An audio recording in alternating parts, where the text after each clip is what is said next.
Bienvenue à cette nouvelle édition de La Voix de l'entrepreneuriat diffusée sur LBS Web TV. Ici votre serviteur, Wilben Senatus, pour vous la présenter.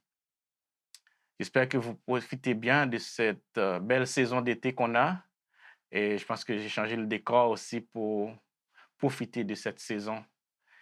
Et aujourd'hui, on a un invité exceptionnel avec nous. Il s'agit de Brice Kamgang. Il est un storyteller exceptionnel, un homme d'affaires accompli.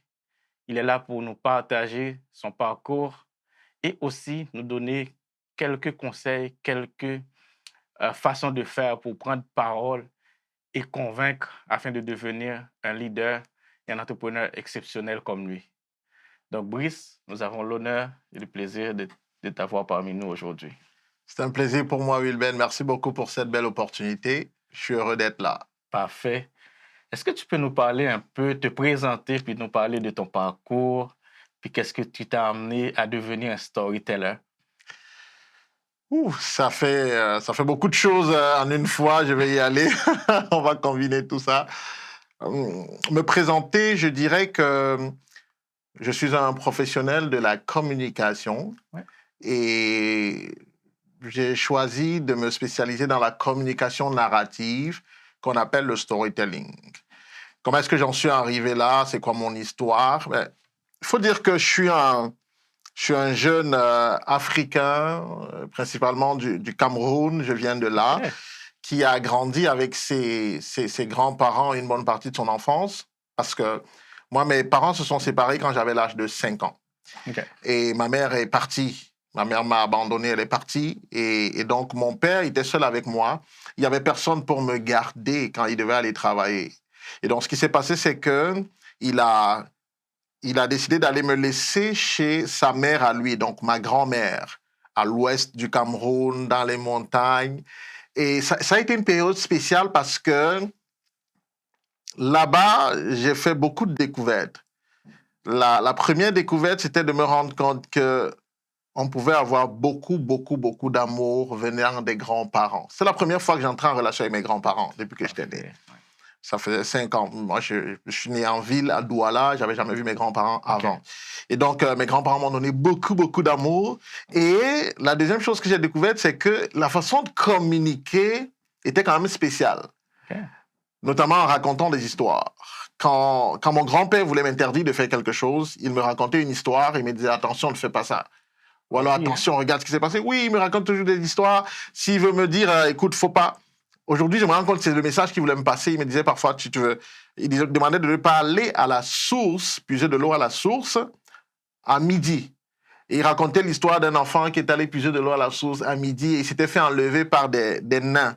On les appelle dans mon langue, dans mon dialecte, les Pumucho. Pumucho, c'est une sorte de nain qui peut voler les gens et partir. C'était un mythe, là. Mais en fait, il savait que sortir sous le soleil était préjudiciable pour un enfant de mon âge, d'être sous le soleil comme ça en plein midi. Ça, c'est d'un. Et puis aussi, la deuxième autre activité que j'ai remarquée, c'est que tous les soirs, autour du feu, on se réunissait et on racontait des histoires. Donc, il y avait une activité qui s'appelait Tony Tony. On disait Tony Tony, Tony, Tony Tony, Tony. Et chacun racontait une histoire. Exact, en patois. Wow. C'est super intéressant. Donc, je crois que c'est là véritablement que j'ai été initié à la chose du storytelling, aux histoires. Je pense qu'on aura le temps d'aller plus en détail, mais oui. Ça part d'Afrique, oui, ça part du village. Absolument. Et je ne pense pas que tu es le seul, Bouka Diouf aussi, à raconter que autour du feu, autour de l'arbre avec son grand-père, il écoutait, il racontait des histoires aussi. Et là, maintenant, on est à Gatineau, peut-être 20 ans plus tard, 30 ans plus tard, et tu es devenu storyteller. C'est quoi le storytelling? Le storytelling, c'est la capacité à passer son message en racontant des histoires. OK. Le storytelling, c'est le fait de raconter la bonne histoire de la bonne façon. Est en fait ton métier. Oui. C'est qui tes clients? Et comment tu vends ça auprès de tes clients, je te dirais? L'une des choses que les gens me disent, ils sont assez surpris. Déjà, quand je me suis lancé au Cameroun à l'époque, quand j'ai quitté Nestlé, je travaillais pour Nestlé au Cameroun. OK. J'ai revu ma mère est revenue et je la revoyais 25 ans après parce qu'elle m'avait quitté, elle m'avait abandonné. Et donc, quand je regardais ça et que j'ai vu qu'elle était, elle était revenue comme ça m'a tellement touché, ça m'a tellement marqué. Donc, je suis devenu storyteller parce que ma mère est revenue et c'est une dame qui ne connaissait pas ma mère du tout, qui a ramené ma mère au Cameroun.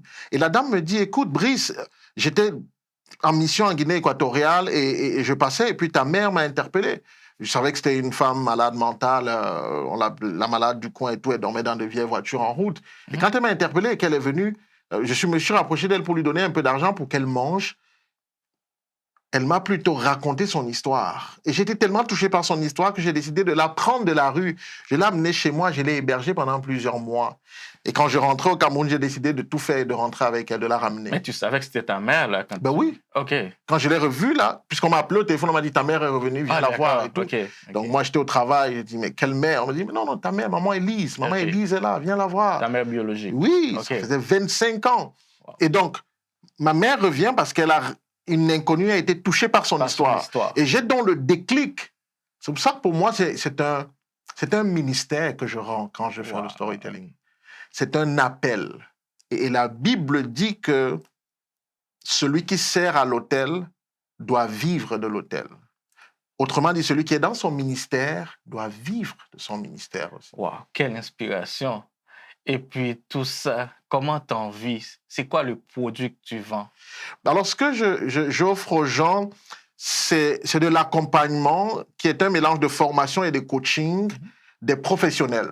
Donc, j'ai deux principales catégories de clients. J'ai des clients qui sont des leaders, qui peuvent être des hommes politiques, des femmes politiques, des personnes en situation de leadership, que j'accompagne pour qu'ils aient plus d'impact quand ils communiquent.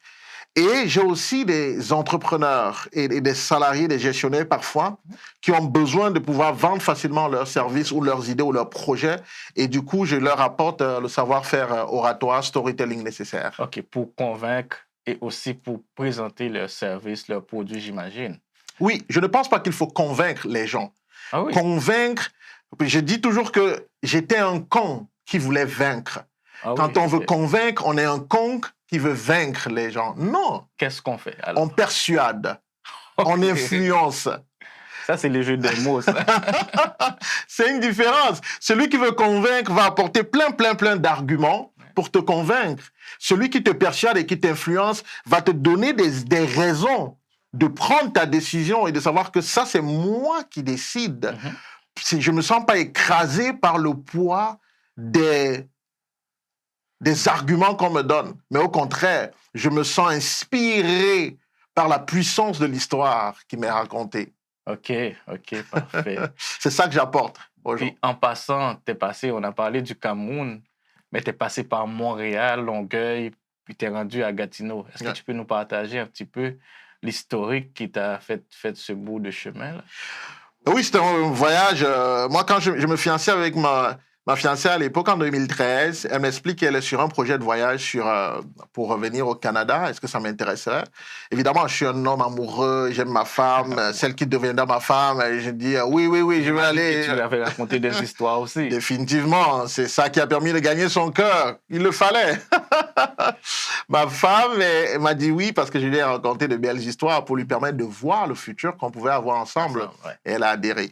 Donc, pour revenir à ce parcours-là, c'est ça, c'est que ma femme me le dit, j'accepte parce que je suis amoureux. Sauf que le processus dure tellement longtemps que j'ai dit, écoute ma chérie, il faut oublier ça. Cette affaire du Québec, là, on ne peut pas se prendre 5 années comme ça. On ne sait pas. Ça n'a pas de sens. Ça n'a vraiment pas de sens. Donc, sauf qu'en 2018, elle a réussi à me convaincre. Elle me dit, écoute, mon chéri, on doit partir. Il faut que j'aille apprendre davantage. Donc, moi, je la suis pour venir découvrir. Donc, on a d'abord séjourné à Longueuil, effectivement. C'était bien, une belle place, la Rive-Sud. Et puis, finalement, notre point de chute va être Gatineau parce que ma femme va venir pour fréquenter à l'Université d'Ottawa. Et c'est comme ça qu'on se retrouve ici. OK. Puis, comment ça se passe, ton expérience ici à Gatineau? Et on va parler tantôt de la Chambre de commerce, mais comment ça se passe ton expérience professionnelle ici à Gatineau? Ça se passe très bien, ça se passe très bien. Je suis en train de développer ma présence au niveau de Gatineau OK. parce que je suis plus connu à l'international qu'ici. OK. J'ai plus de clients en France, en Suisse, qu'ici au Canada, au Québec. Donc, du coup, je suis en train de me développer ici. Il y a de plus en plus de gens qui me découvrent et qui sont comme waouh, on a besoin de tes services, aide-nous, etc. Donc, je suis progressivement en train de m'étendre ici. Pourquoi? Parce que quand j'arrive ici, c'est en 2020, en août 2020, et c'est la La pandémie. pandémie, ouais. Voilà. OK. Donc, c'est seulement récemment qu'on commence à sortir. Du coup, ça prend le temps de se faire connaître Ouais. par Et le en réseau. passant, je vois une vidéo où tu as fait, là, tu as des clients dans toutes les communautés, puis un peu partout à travers le monde. Oui, absolument. Moi, par la grâce de Dieu, j'ai le privilège d'accompagner toutes sortes de personnes qui Ouais. comprennent ce que je peux lui apporter. Parce qu'évidemment, mon service n'est pas pour tout le monde. Ouais. Vraiment pas pour tout le monde. C'est pour des personnes qui ont une certaine ambition, des personnes qui sont assez ouvertes à utiliser une nouvelle façon de communiquer. C'est rare. Je ne sais pas si toi, Will, tu as déjà rencontré un storyteller. On me dit que beaucoup de gens me disent, j'ai jamais vu quelqu'un. J'ai l'un de mes clients qui s'appelle Kai Beyond. Kai m'a dit, Brice, je n'ai jamais vu quelqu'un qui me fait du storytelling comme métier du matin au soir depuis longtemps. Moi, ça fait 7 ans que je fais ça. Tu fais ça. Je ne fais que ça. OK. Puis est-ce que tu peux nous raconter, donner des exemples des techniques de storytelling, comment, je ne vais pas dire convaincre, mais persuader, comme tu as dit, Voilà. les interlocuteurs, par exemple? Quand je suis arrivé ici en 2019, j'ai trouvé que la plupart des personnes ici avaient des assurances, faisaient des placements, tu vois, en termes de REER et toutes sortes de Ouais. placements là. Je venais du Cameroun et là-bas au Cameroun, ce genre d'activité d'assurance, de placement financier, c'était un luxe, c'était pour les riches. Mhm. Donc, j'avais jamais fait ça là-bas. Sauf qu'ici, quand je me rends compte que tout le monde le fait, on me suggère de le faire. J'ai écouté plusieurs conseillers financiers, des conseillers en assurance, qui sont venus. À chaque fois, ils essayaient de me convaincre en me racontant pour moi, leur entreprise était belle, existait depuis 5 ans, depuis 100 ans, comment est-ce qu'ils avaient de meilleurs produits et tout. Mais ça ne résonnait pas en moi, donc du coup, je les rejetais. Sauf qu'un jour, j'ai mon cousin qui est à Toronto, qui était ici depuis plus de 11 ans, qui m'appelle et me dit, Brice, je vais t'envoyer quelqu'un.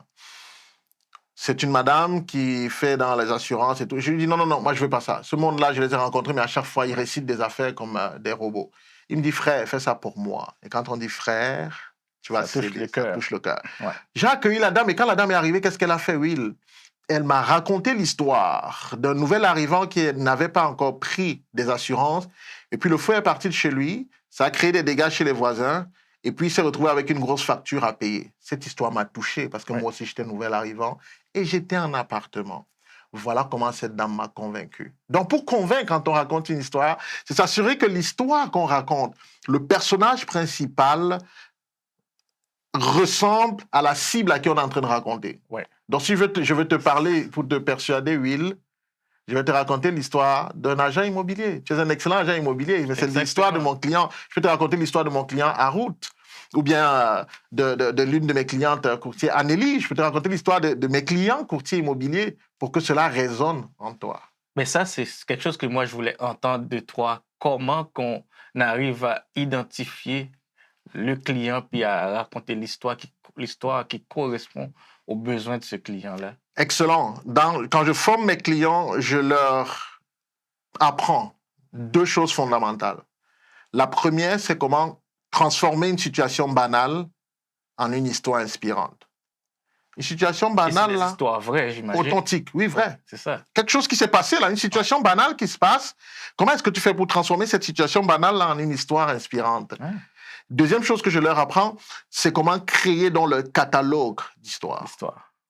Parce que, justement, lorsqu'il va falloir persuader les gens, il va falloir raconter une histoire, tu regardes à qui est-ce que tu vas raconter l'histoire, tu vas dans ton catalogue et tu regardes dans mon catalogue d'histoire, quel est le personnage principal de l'histoire auquel mon client ou ma cible va s'identifier. Ouais. Et quand il y a donc l'exposition de similitudes, ça crée de la résonance chez la personne parce que la personne s'est identifiée et est capable de l'influencer facilement. Effectivement, parce que moi, en tant que courtier immobilier, ça m'arrive souvent que j'ai des clients que je n'essaie pas de les convaincre, comme tu as dit, mais que j'essaie de présenter mes services. Ouais. Et c'est vrai que l'histoire, ça convainc beaucoup plus que d'autres types de façons de présenter le service. Absolument. Mais d'autres fois, je trouve que j'arrive pas à vraiment catcher, comme on dit, le client. Oui, tu n'y arrives pas encore parce qu'il y a des affaires que tu dois savoir, tu vois, notamment l'identification. Est-ce que tu as un catalogue d'histoire? Moi, je suis pas storyteller. Peut-être que je vais venir chez toi pour prendre des cours de storytelling, mais pour l'instant, je pense que tu viens d'apporter quelque chose que moi, je savais pas. Moi aussi, quand j'ai découvert le storytelling, c'est avec tes vidéos. Puis je trouve que c'est quelque chose qui est pas très connu et qui est très important, je trouve. Absolument, le storytelling, c'est le langage de Dieu. Dieu est un storyteller. Lorsque Dieu a voulu livrer sa parole au monde, il a livré à travers une histoire. La Bible est une histoire qui est racontée de A à Z. Elle raconte l'histoire du Sauveur qui allait venir, qui est venu, qui a vaincu et qui nous a libérés. C'est une histoire. Wow. Et Jésus-Christ lui-même, quand il est arrivé, la parole, Jésus la parole, quand on lui demandait de parler à chaque fois, qu'est-ce qu'il faisait? Il racontait l'histoire. Souvent des paraboles, oui. Exact. C'était des histoires, toujours. Parce que c'est le langage qu'il faut raconter pour influencer l'autre, pour être mémorable et pour avoir de l'impact sur les vies. OK, parfait. Et puis, dans nos communautés, pour nos entrepreneurs, est-ce que tu peux les encourager à faire des histoires? Pas à faire, mais à utiliser des histoires pour vendre leur business, pour discuter avec les gens? Non, même pour s'impliquer aussi dans d'autres projets, comme même des projets de leadership. Non, je ne les encourage pas à le faire. Tu fais quoi? Je le leur recommande. OK. C'est une recommandation, c'est une prescription que je fais comme un professionnel ferait une prescription à un patient. Mhm. Parce que c'est l'élément absolu de communication. Et une fois de plus, lorsque tu regardes la Bible, lorsque tu regardes notre maître qui est Jésus-Christ, quand tu vois sa façon de communiquer, tu comprends que mais il y a quelque chose à faire là-dedans. Nous sommes ses imitateurs. Si ce n'était pas quelque chose qui fonctionnait, il ne l'aurait pas fait. Et comme il a fait et que nous sommes ses imitateurs, faisons-le et nous aurons de l'impact. Wow! Quel beau témoignage, quel beau mot. On va passer dans un autre registre pour parler de ton implication à la Chambre de commerce de Gatineau. Je sais que tu es très impliqué. Je voulais te demander, c'est quoi l'avantage selon toi à être membre d'une chambre de commerce pour un immigrant, pour un entrepreneur, ben, pas uniquement immigrant, mais un entrepreneur en général? Ben, la première chose qu'il faut comprendre, c'est que quand on est en affaires, il faut faire partie de groupes de réseautage d'affaires. Exact. C'est un absolu. Ouais. Sauf si on n'a pas de l'ambition. Mais si on a de l'ambition, là, il faut réseauter. Et le premier endroit où tout entrepreneur doit aller, c'est la chambre de commerce de sa région. Exactement. Ça commence par là. Après, tu as toutes sortes de groupes de réseautage que tu peux rejoindre. Moi, je fais partie de plusieurs groupes de réseautage. Mais la chambre de commerce est un must, c'est le point de départ. Le coût est moindre et l'impact est extraordinaire. Ça coûte beaucoup moins cher que les autres réseautages particuliers. Et donc, en rejoignant la chambre de commerce, tu as l'avantage de connecter avec les gens. Parfois, on dit, oh, on ne se sent pas intégré, or les gens nous rejettent, or... Mais c'est que parfois aussi, ces personnes ne nous connaissent pas assez. Et elles ont leurs a priori, ce qui est normal. Je n'exclus pas le fait qu'il y ait des personnes qui, naturellement, sont racistes, il faut le dire, qui rejettent systématiquement, même si tu t'approches n'importe comment. Mais ce n'est pas la majorité. Mais ce n'est pas la majorité. Exactement. Si c'était la majorité, là, rassure-toi, on cracherait sur toi dans la rue. Non, tu vois? Donc, il faut intégrer un élément comme la chambre de commerce pour connecter avec les gens, pour réseauter avec eux, pour se montrer, que les gens puissent te découvrir, t'apprécier et avoir envie de faire affaire avec toi parce qu'ils ont le sentiment de te connaître. Attention, William. Will Ben. Will. Attention, Will Ben. Il y a quelque chose de fondamental. On fait confiance à ce qu'on connaît ou à ce qu'on croit connaître. Oui. La confiance, vient avec le sentiment de connaissance. Plus les gens ont l'impression de te connaître, plus ils te font confiance. C'est normal. Donc, en rejoignant la chambre de commerce, tu connectes avec les gens, tu réseautes, et c'est comme ça que tu vas pouvoir rencontrer du monde, te faire apprécier avec tes qualités, tes défauts, et les gens penseront à toi quand ils auront besoin de tes services. Exactement. Voilà. Puis je suis content que tu dis ça parce que ça fait comme plusieurs invités qu'on a ici et ils disent tous, on doit se présenter aux gens, on doit s'ouvrir. Il ne faut pas attendre que les autres viennent vers nous, mais c'est à nous d'aller vers tout le monde. Et dans ce sens aussi, ça permet de se connecter. Puis comme tu as dit, à la fin, quand ils ont besoin de nous, ils vont faire appel à nous, quelles que soient nos origines, quelles que soient nos appartenances. J'aime souvent dire une chose, Wilben. L'expertise n'a pas de couleur de peau.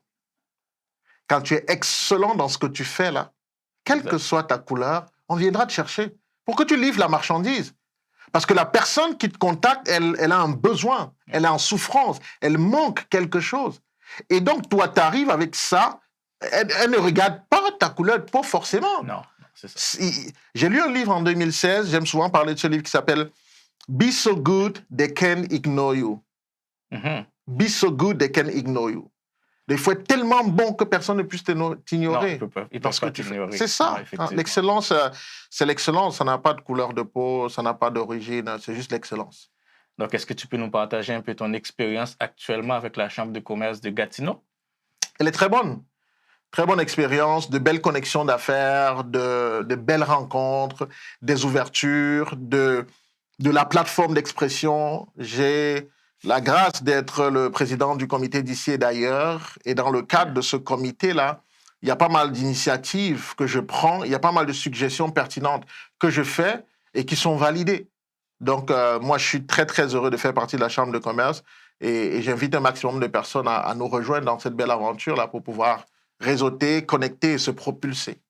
Et comme Brice l'a dit, moi aussi, je vous recommande, pas juste encourager, mais je vous recommande à faire partie d'une chambre de commerce dans la communauté où vous vous trouvez, soit à Montréal, soit à Gatineau, ou n'importe où, ici au Canada ou ailleurs, parce que ça vous permet de connecter avec des entrepreneurs, de bénéficier même des activités de mentorat ou toutes sortes de connexions avec ces entrepreneurs qui vivent les mêmes histoires, les mêmes expériences, les mêmes défis aussi. Donc, je ne sais pas, Brice, si tu as un dernier mot, on va terminer pour l'encouragement ou des recommandations à nos auditeurs. En été 1994, interviewé par un journaliste à propos de ses ambitions et de ses projets, Steve Jobs répondra ceci. La personne la plus influente au monde est un storyteller. Je vais devenir le prochain storyteller. Fin de citation. La suite de cette histoire, nous la connaissons tous et toutes. Mon nom est Brice Kamgan et je vous recommande de faire du storytelling votre outil de base en matière de communication parce que votre impact, la connexion de cœur à cœur viendra de votre capacité à raconter la bonne histoire de la bonne façon parce que chaque histoire bien racontée vaut diamant. C'est un plaisir pour moi d'être là. Des paroles de sages qui résonnent auprès de nos auditeurs. Mais merci Brice pour ces belles paroles, pour ces beaux conseils. Et on te remercie beaucoup. Merci Wilben, merci beaucoup. C'est un plaisir pour moi d'être là, merci. Donc c'est la fin de cette émission. On vous remercie d'avoir pris le temps de l'écouter. Effectivement, ces paroles nous vont droit au cœur. Et même Dieu nous encourage à utiliser la parole parce qu'il ne nous a pas donné un esprit de timidité, mais il nous a donné un esprit de force et d'ouverture. Donc, ouvrons-nous, allons vers les autres et aussi utiliser la parole pour présenter nos produits, pour nous vendre, pour aussi être des leaders dans nos communautés. Donc, sur ce, je vous dis merci et à très bientôt pour une prochaine émission de La Voix de l'entrepreneuriat. D'ici là, continuez à poser vos questions, continuez à nous suivre sur les réseaux sociaux et on se dit à très bientôt. Merci et à bientôt. Bye bye.